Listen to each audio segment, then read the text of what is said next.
وعلى آله وأصحابه وسلم تسليما كثيرا أما بعد. اللهم إنا نسألك علما نافعا ورزقا واسعا وعملا متقبلا. اللهم أعنا على ذكرك وشكرك وحسن عبادتك. Masih dalam kitab Fadail Sahabah, keutamaan para sahabat, dan sekarang masuk pada keutamaan Sa'ad bin Abi Waqqas radhiyallahu anhu warda. Baik, sebelumnya kita menjelaskan di dalam muqaddimah bahwa di antara keutamaan Sa'ad bin Abi Waqqas, siapa yang masih ingat?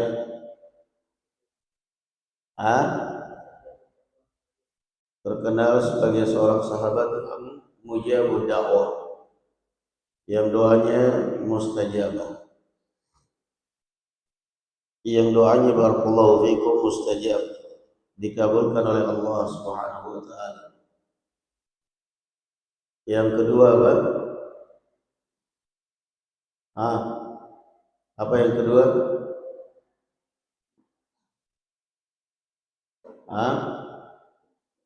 Salah satu dari 10 orang yang al-mubasysyar bil jannah.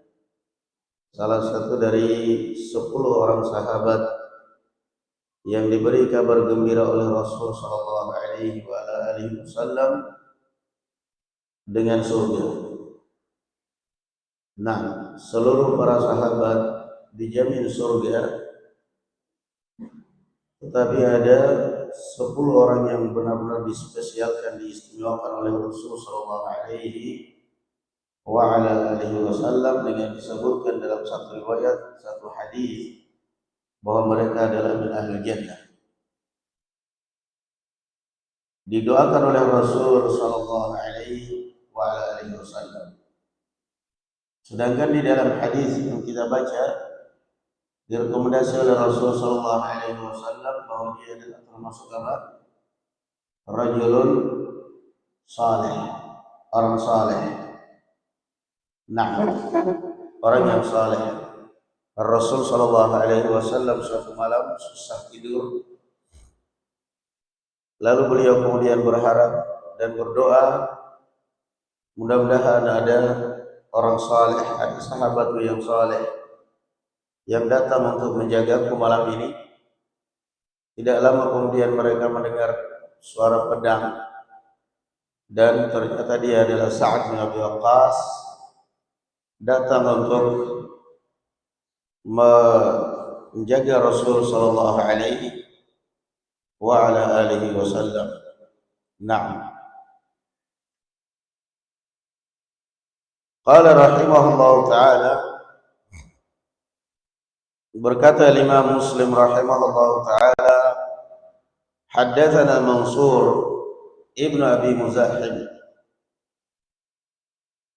qala haddatsana Ibrahim.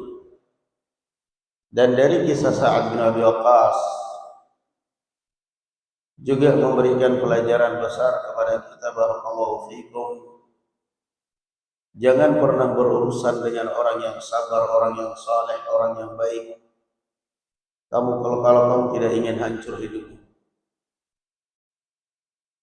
Nah, jangan pernah memfitnah orang yang sabar, orang yang saleh, orang yang baik, kalau kamu tidak ingin berurusan dengan Allah Subhanahu wa taala.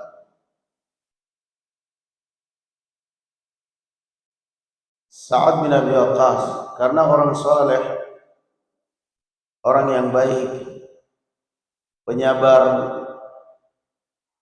tapi tetap aja yang namanya manusia, dia punya hak untuk membela diri. Maka banyak orang-orang yang seperti itu. Orang yang mulutnya kotor, yang menjadikan orang-orang baik sebagai sasaran hancur hidupnya, karena dia berhadapan dengan kekuatan Allah Subhanahu wa taala. Dia tidak akan pernah melawan kamu dengan fisik. Dia tidak pernah akan melawan kamu dengan lesan. Kamu fitnah dia, dia balas memfitnah kamu. Kamu teror dia, dia balas meneror kamu. Enggak. Dia akan melawan kamu dengan kekuatan Allah Subhanahu wa taala. Dia mengeluhkan kamu kepada Allah Subhanahu wa taala. Itulah yang terjadi kepada Abu Abs ketika berurusan dengan Sa'ad ibn Abi Waqqas radhiyallahu anhu arda.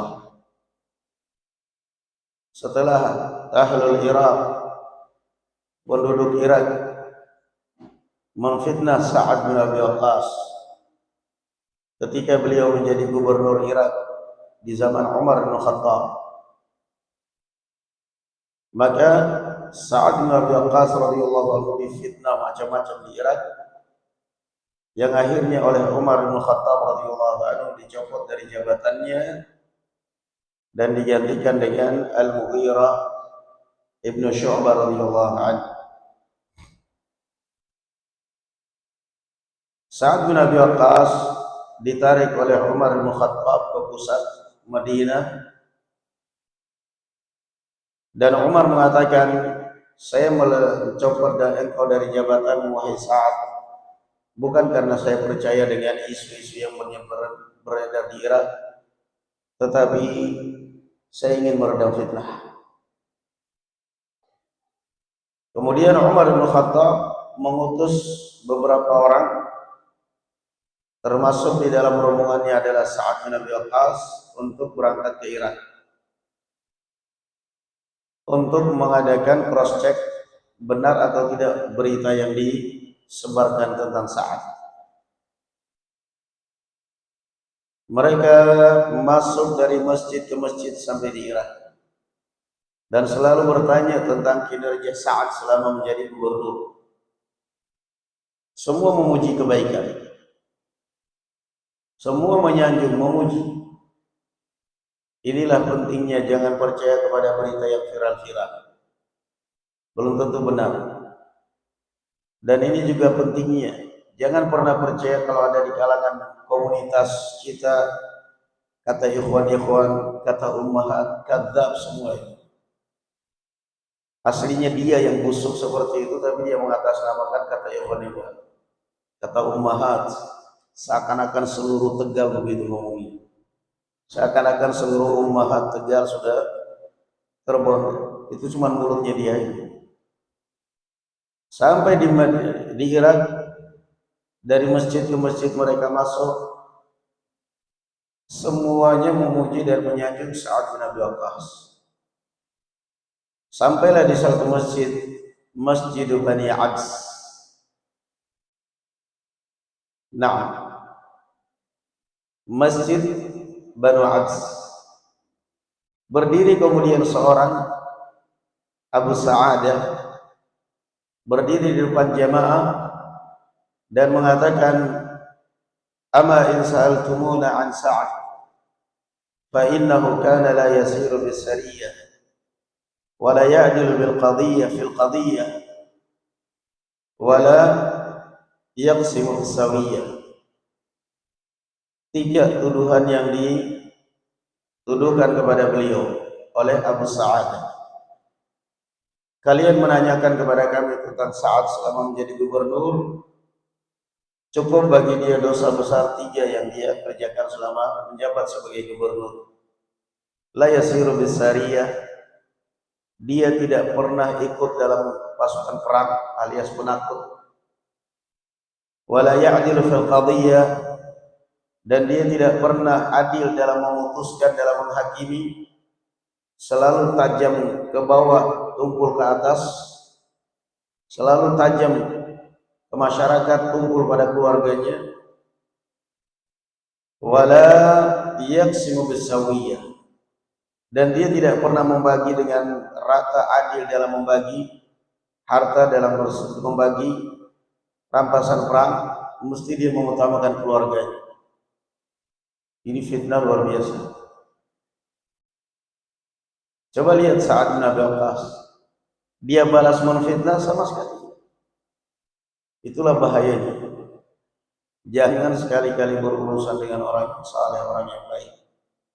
Dia akan melawan kamu dengan doa dan kejelekan. Dia nggak akan melawan kamu dengan makian.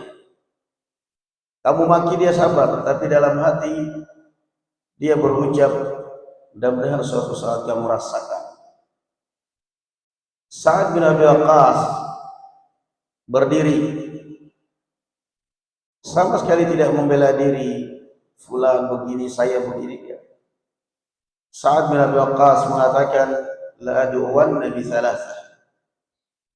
Kamu telah memfitnah saya dengan 3 tuduhan keji, saya akan doa kepada Allah 3 doa. Allahumma in kana 'abduka hadha qama riya'an wa sum'atan fa'atil umrahu wa 'atil faqrahu wa 'arridhu bil fitan. Ya Allah, kalau memang manusia ini hamba-Mu ini ya Allah berdiri di depan jamaah mengharapkan pujian, cari muka. Dia hanya sekedar cari muka dan mengharapkan pujian, ya Allah, panjangkan umurnya, miskinkan dia, jerumuskan dia dalam fitnah. La ilaha illallah. Doain panjang umur tapi miskin, fitnah lagi. Abu Sa'adah, la doa Nabi thalath. Saya akan doakan kamu dengan 3. Kamu menfitnah saya 3 fitnah, saya akan doakan kamu kepada Allah 3 doa. Allahumma in kana 'abduka hadza qama riya'an wa sum'atan fa'atil 'umrahu wa atil faqrahu wa 'arridhu lil fitan. Panjangkan umurnya ya Allah, miskinkan dia ya Allah, jerumuskan dia dalam fitnah. Apa yang terjadi kepada Abu Sa'ad yang didoakan oleh Sa'ad bin Abi Waqqas? Kena kutukannya. Umur sudah 90 mau 100 tahun. Sampai dikatakan di dalam riwayat bahwa waqad saqatat hajibahu ala ainai. Kedua alisnya ini, kelopak matanya sudah menutupi kedua matanya karena tuanya. Alisnya sudah nutupin kedua matanya karena tuanya. Miskin, melarat, tersiksa. Itu pun setiap hari berdiri di pinggir jalan. Kulla yawmun yaqumu fi turaqat yaghmizul jawari wa yaqulu syekhun kabirun maftunun asabat da'wat Sa'ad. Sudah tua jompo seperti itu, tiap hari berdiri di pinggir jalan menunggu wanita-wanita lewat, digoda oleh dia, diperdaya oleh dia. Ya Allah, sudah tua mbok tenang ibadah mbok ini. Sudah tua masih aja gatal, masih aja naudzubillah di jalan mengganggu. Dan dia mengatakan syekhun kabirun maftunun asabat da'wat Sa'ad. Orang tua yang sudah tua, yang sudah hampir pikul tapi masih saja terfitnah. Ini semua akibat daripada doa Sa'ad bin Abi Waqqas. Nah, ini memberikan pelajaran kepada kita. Ada orang yang bermasalah, sama-sama orang-orang yang saleh, orang yang baik, sama-sama ulama, sama-sama ustaz. Mereka bermasalah, saling menghujat. Biarkan aja. Biarkan mereka tanding hujat, biarkan mereka tanding doa. Kamu jangan ikut-ikutan menjelekkan. Kemungkinan doa mereka lebih makbul daripada doa kita. Takutnya kita didoakan kejelekan. Udah jaga lisan.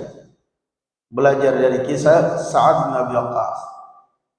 Di zaman Muawiyah bin Abi Sufyan radhiyallahu anhu arda, dituduh oleh seorang wanita bahwa dia merampas tanahnya. Dia melapor kepada Muawiyah bahwa tanahnya dirampas oleh Sa'ad. Dipanggil oleh Muawiyah. Apa yang terjadi wahai Sa'ad dengan wanita ini? Apa ya Amirul Mukminin?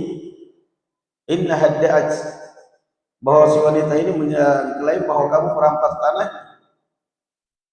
Kata Sa'ad, ya Amirul Mukminin, kaifa akhudhuha wa qad sami'tu Rasulullah sallallahu alaihi wasallam yaqul man zalama ardan qiyada shibrin tuwiqhu min sab'i aradina yawmal qiyamah. Apa mungkin saya berani merampas tanah dia, ya Amirul Mukminin?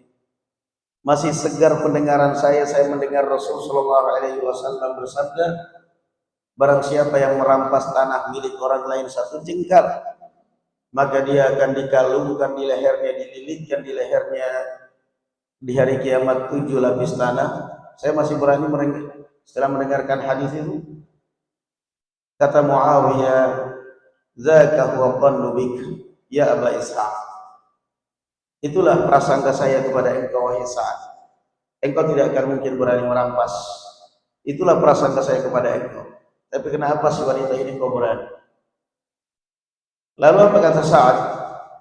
Ya Amirul Mukminin, karena si wanita ini sudah merusak kehormatan saya, sudah memfitnah saya, sudah menuduh saya, maka silahkan itu tanah diambil. Itu tanah saya, silahkan diambil daripada menyebarkan fitnah di luar. Kemudian Sa'ad bin Abi Waqqas menengadahkan kedua telapak tangannya ke langit. Allahumma in kanat kadhibatan fa'ami basaraha wa tulha fi ardiyah. Ya Allah, kalau memang si wanita ini dusta, dia sengaja ingin mengambil harta saya, tanah saya dengan fitnah seperti ini, ya Allah, butakan matanya dan matikan dia di tanah yang dia rampas. La ilaha illallah. Di masa tua si wanita ini buta. Tua di masa tua ini buta. Kemudian di tengah kebutaan dia tinggal sendirian. Di malam hari atau di pagi hari dia ingin mengambil air ke sumur yang ada di dalam rumah. Dia pun berjalan jatuh di dalam sumur, fakanat qabra. Sehingga sumur pun jadi kuburannya. Sudah nggak diangkat lagi oleh orang. Sumur ditutup, sudah jadi kuburannya. Akibat daripada berurusan dengan orang-orang yang baik, orang yang saleh. Silahkan kamu fitnah itu orang-orang yang saleh, orang-orang yang beribadah kepada Allah. Sampai mulutmu, tapi coba tunggu. Kalau nggak sempit kehidupan kamu, kalau nggak susah hidup kamu, kalau nggak kena musibah. Orang-orang barakallahu fikum, itulah pentingnya menjaga mulut, menjaga lisan. Nah, jangan suka ikut campur urusan orang. Belajar dari dua kisah, dari kisah Sa'ad bin Abi Waqqas, kisah dengan Abu Sa'adah dan kisah dengan wanita ini. Semuanya mereka merasakan kutukannya, merasakan akibat kezaliman mereka, fitnah mereka. Nasallallahu alaihi wasallam. Alhamdulillahirabbil alamin. Assalamualaikum warahmatullahi taala wabarakatuh.